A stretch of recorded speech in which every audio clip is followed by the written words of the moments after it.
La Casa Museo de la Miel de Colmenar es una de las actuaciones más emblemáticas encuadrada dentro de los planes de dinamización del producto turístico de la Sarquía. En ella hemos invertido más de 350.000 euros que han sido financiados por la Diputación, por la Junta de Andalucía y por el Estado. Quiero manifestar públicamente nuestro agradecimiento al señor alcalde de Colmenar y al Ayuntamiento de Colmenar por haber puesto a nuestra disposición un edificio tan fabuloso como este. Y por supuesto también hacer extensivo este agradecimiento a la Asociación de Apicultores Malagueños por su colaboración y por su apoyo. La Casa Museo de la Miel de Málaga es una realidad gracias al apoyo de muchas instituciones públicas y entidades privadas. El objetivo fundamental de este proyecto es dinamizar turísticamente tanto la Sarquía como el municipio de Colmenar, aprovechando los recursos naturales y endógenos que contamos en esta zona. Espero que todos disfrutéis del museo y podamos aprender todo de un mundo tan apasionante como es el de la miel. Muchas gracias. Esta grabación de vídeos sobre la apicultura de Málaga forma parte del proyecto Casa Museo de la Miel, que se encuentra ubicado en la localidad de Colmenar. La Asociación Malagueña de Apicultores hemos pretendido con la grabación de este vídeo que puedan ver más de cerca el trabajo que realizamos, el fascinante mundo de nuestras abejas y los productos fantásticos que ellas pueden ofrecerles. Espero que disfruten de estas imágenes, espero que disfruten de la visita al Museo de la Miel de Málaga y, como no, espero que disfruten de las mieles de nuestras abejas. Si l'abeille venait à disparaître de la surface du globe, l'homme n'aurait plus que 4 années à vivre. Sans abeilles, il n'y a pas de pollinisation, pas d'herbes, pas d'animaux, pas d'hommes. Albert Einstein.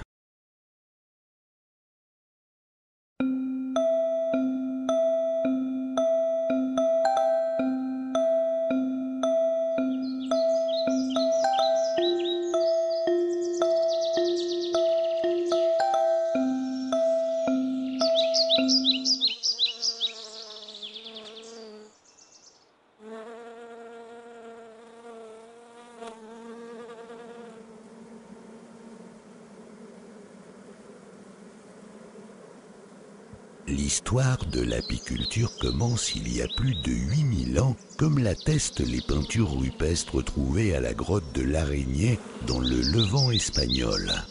On y peut distinguer une femme et un garçon qui récoltent du miel dans le creux d'un rocher, ce qui nous fait comprendre que depuis lors, l'homme connaissait les bienfaits du miel.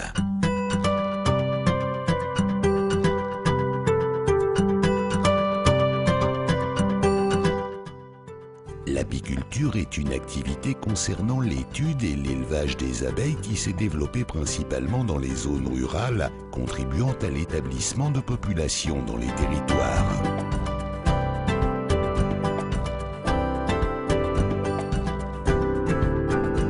Les montagnes et les chênes reçoivent de nombreux avantages de l'apiculture.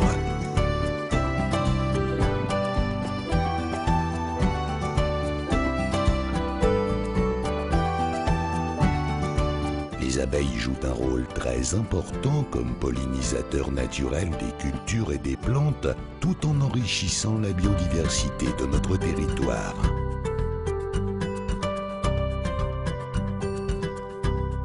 Aujourd'hui, l'apiculture est transhumante. Lorsqu'une floraison s'est épuisée, les apiculteurs déplacent les ruches au gré des mielés en augmentant la productivité des abeilles et par conséquent la pollinisation.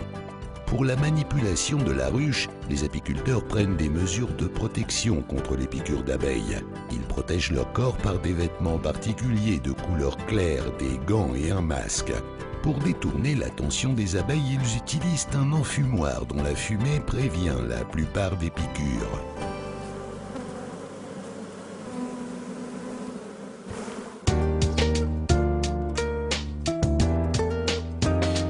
Actuellement, la ruche est une structure en bois qui peut abriter jusqu'à 80 000 abeilles. L'équilibre entre toutes les parties de la colonie lui permet de survivre et de prospérer. Dans chaque ruche, il y a une seule abeille fertile, légèrement plus longue que les autres et d'une couleur au ton rouge ou bronzé. C'est la reine, dont la seule fonction est celle de pondre des œufs d'où vont naître les ouvrières et les mâles ou faux bourdons. La durée de vie de la reine est plus longue que celle des autres abeilles et peut atteindre 4 ou 5 ans. Les faux-bourdons sont les mâles de la ruche. Ils sont de plus grande taille que les ouvrières et en cas de pénurie de nourriture, ils sont les premiers à être expulsés de la colonie. Les faux-bourdons ont une seule fonction, celle de féconder la reine et de contribuer à la climatisation de la ruche et des larves grâce à leurs mouvements musculaires. Dans chaque ruche, l'on peut dénombrer plusieurs centaines de faux-bourdons et leur durée de vie peut atteindre les 3 mois. Les abeilles ouvrières sont des femelles et leur nombre dépasse toujours celui des faux-bourdons. Dans une ruche, il y a presque 45 000 ouvrières et leur durée de vie moyenne est de 45 jours. Selon son âge, une ouvrière va effectuer différentes tâches. Dans les premiers jours de vie, elle produit la gelée royale pour nourrir les larves au cours de leurs 3 premiers jours et la reine tout au long de sa vie. Ensuite, elle prépare un mélange de miel et pollen qui est la nourriture des larves de plus de 3 jours. Elle travaille aussi à réguler la température et l'humidité de la ruche et produit la cire pour construire les rayons. Ce n'est qu'à la dernière étape de sa vie que l'ouvrière devient butineuse, lorsqu'elle sort de la ruche et qu'elle s'envole pour la récolte du nectar, de l'eau, de la propolis et du pollen. Le pollen récolté par les abeilles contient un pourcentage élevé d'hydrate de carbone, ce qui en fait le complément idéal pour l'énergie du corps humain. Les apiculteurs le récoltent au moyen de trappes spéciales installées au trou d'entrée de la ruche. Sa richesse en protéines et en vitamine A rend ce produit naturel un allié de la croissance qui contribue aussi au maintien de notre santé. Les abeilles gardent le pollen dans la ruche dont le centre est toujours occupé par les larves aux différents états du développement. Le stockage se fait à partir des cellules où se trouvent les larves. On garde d'abord le pollen et puis le miel qui occupe toujours les rayons les plus extérieurs.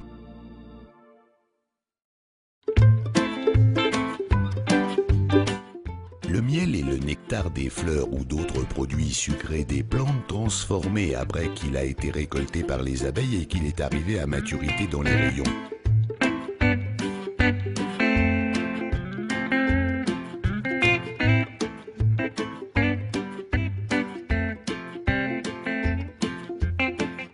Mais tous les miels ne sont pas égaux. Les plantes se comportent différemment lors de l'assimilation des éléments nutritifs du sol et de leur transformation en éléments de leur organisme. Le climat local et la composition des minéraux du sol sont des questions qui affectent le développement de la flore. Ainsi, la composition du nectar peut varier d'une plante à l'autre. Dans les environs de la ruche, les abeilles trouvent l'une ou l'autre floraison dominante, ce qui sera un aspect fondamental pour la production des différents types de miel.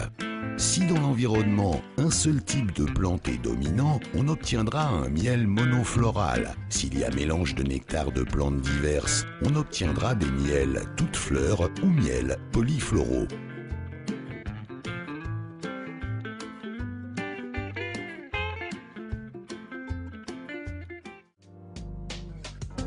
Les apiculteurs soignent et contrôlent le butinage et la maturation du miel dans la ruche. Et quand il atteint la condition optimale, ils prélèvent les rayons pour éviter son mélange avec d'autres nectars de floraison postérieure, surtout s'ils veulent obtenir un miel monofloral. Les rayons pleins de miel mûr sont enlevés avec soin pour les emporter dans la miellerie où l'on extrait le miel et après l'extraction, ils sont replacés dans la ruche. Pour l'extraction, l'apiculteur enlève les opercules, de petites capsules de cire avec lesquelles les abeilles bouchent les cellules pleines de miel, et il range les rayons dans un extracteur qui fait sortir le miel par l'effet de la force centrifuge.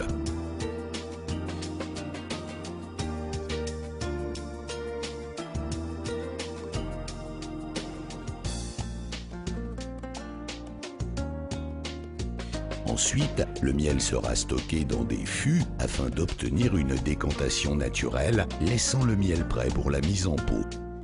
Les miels de Malaga sont mis en pot à la main par les apiculteurs qui tiennent un registre sanitaire et d'ordinaire mettent en pot les récoltes de leur ruche dans des récipients de verre de poids inférieur à 1 kg, tout en distinguant les miels monofloraux.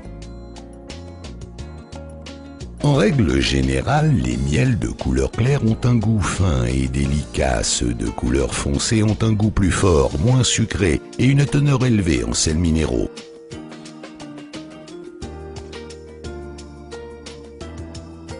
La cristallisation du miel au cours du temps et en raison de sa composition naturelle, c'est un signe infaillible de la pureté.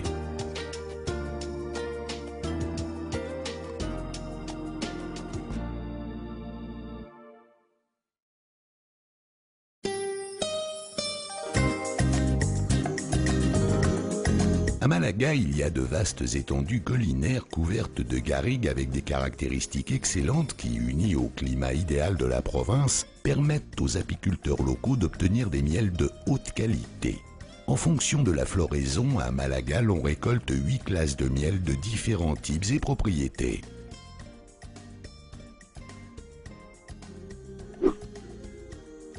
Le miel toute fleur est produit à partir du nectar des floraisons de la garrigue et des zones montagneuses de la province, là où il n'y a aucun pollen dominant. Il est récolté à partir de la fin du printemps jusqu'à la fin de l'été. Le miel toute fleur a des propriétés anti-inflammatoires, digestives et cicatrisantes. Il est recommandé comme substitut du sucre. Le miel de fleur d'oranger est produit à partir des cultures d'agrumes de la côte de Malaga. Ce miel est un calmant nerveux et il favorise le sommeil des enfants et des personnes âgées. Il est recommandé comme sédatif. Le miel de romarin est obtenu à partir des arbrisseaux qui fleurissent dans les zones les plus ensoleillées des montagnes de Malaga. Il est récolté au début du printemps. Ce miel est indiqué pour activer et faciliter les fonctions digestives et contre les ulcères d'estomac. Il est recommandé comme tonifiant et contre l'épuisement physique et intellectuel.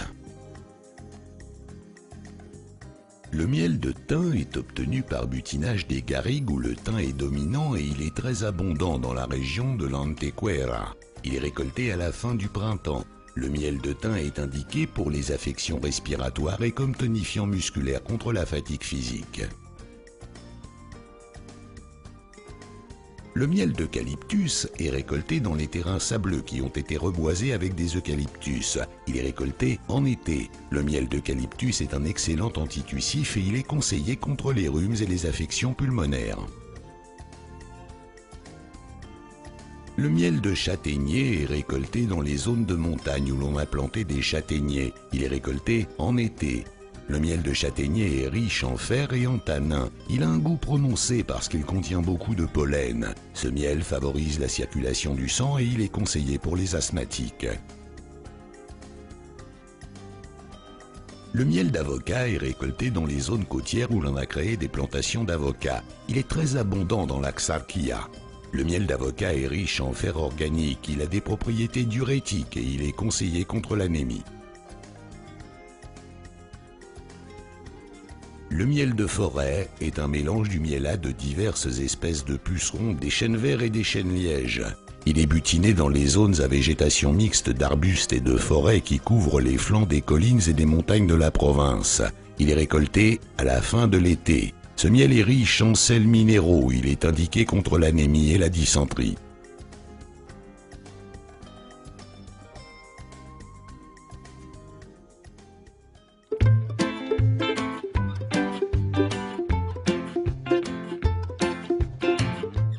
Pour sa composition, le miel a des propriétés médicinales connues depuis longtemps et qu'il est difficile de trouver dans d'autres produits naturels.